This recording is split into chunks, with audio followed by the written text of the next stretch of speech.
Les jambes sont gainées de barésie noire.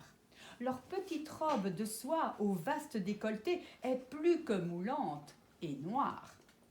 Le visage blanchi, les lèvres rouges épaissies, les cheveux tirés en chignon dans la nuque, toutes montrent un sourire sournois et sans dents. Héléna, médusée, ne sait que penser. « Viens, ma belle, mais viens !» dit l'homme d'une voix suave. Et les autres de murmurer. « Héléna, Héléna, tu devras, Héléna, faire ce deuxième pas. » Héléna est sidérée. La cave ronde est chapeautée d'un dôme où une fente permet à la lune pleine de se glisser et d'offrir un faisceau de lumière. À la table de marbre blanc située au centre de la pièce, des nids d'algues, des crustacés et des poissons frétillants sont disposés. Des calices transparents contiennent un liquide blanc et neigeux. Un tic-tac suivi d'un roulement lourd s'élève.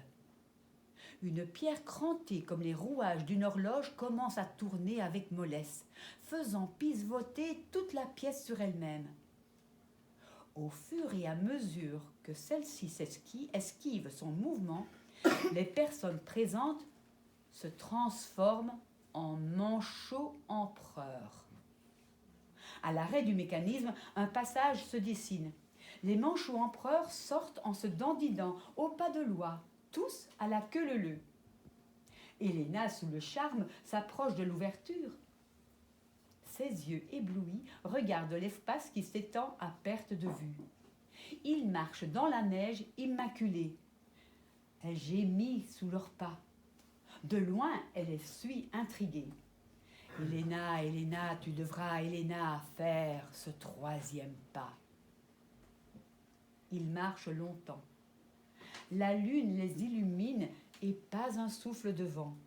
Le crissement de la neige, le silence de l'univers émerveille Héléna. Elle a l'impression d'avoir déjà vécu cela. C'est étrange et rassurant, paisible et inquiétant. Elle s'aventure derrière eux, les suit avec précaution. Elle arrive devant un lac de glace où d'autres oiseaux identiques sont réunis. Ils dansent par couple, se touchant le bout des ailes. Cette valse est accompagnée d'un mouvement régulier de la tête. Leur élégance est touchante. Leur chant n'est qu'un ensemble d'inflexions venues des tréfonds des âges.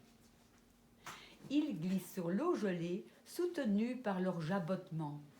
Cet ensemble parfait donne l'envie à Héléna de s'élancer dans ce ballet original. « Héléna, Héléna, tu devras, Héléna, faire ce quatrième pas. » Héléna s'avance vers le danseur. Tout en valsant, ceux-ci s'écartent pour la laisser passer et referment le cercle sur elle. Héléna se sent minuscule à côté d'eux. La panique s'installe. Elle veut quitter cette danse d'empereur, elle tourne sur elle-même, épie le moindre espace pour s'évader. Rien.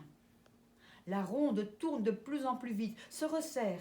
Héléna se sent prise dans un piège. Elle sent leur souffle, leur odeur, leurs plumes par instant lui caressent le visage. Elle étouffe, suffoque. Elle sent ses pieds se glacer, s'enfoncer. Les manchots empereurs lui semblent de plus en plus grands. Maintenant, ce sont ses mollets, ses cuisses qui sont durcies par le gel. Elle veut crier, sa voix reste muette. Elle s'enfonce de plus en plus. Son corps n'est plus qu'un bloc de glace qui plonge. De sa gorge, plus aucun son ne sort. Héléna ferme les yeux. Tout en douceur, la lumière avec l'arrivée du soleil couchant s'éteint. La musique s'assoupit. Héléna sombre.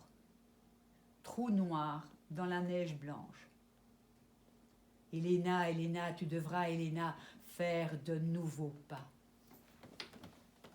Le lendemain, sur la porte du conservatoire, en ce jour de l'an 2033, nous recherchons un professeur jeune et droit, sachant enseigner aux petits rats notre pas de loi national.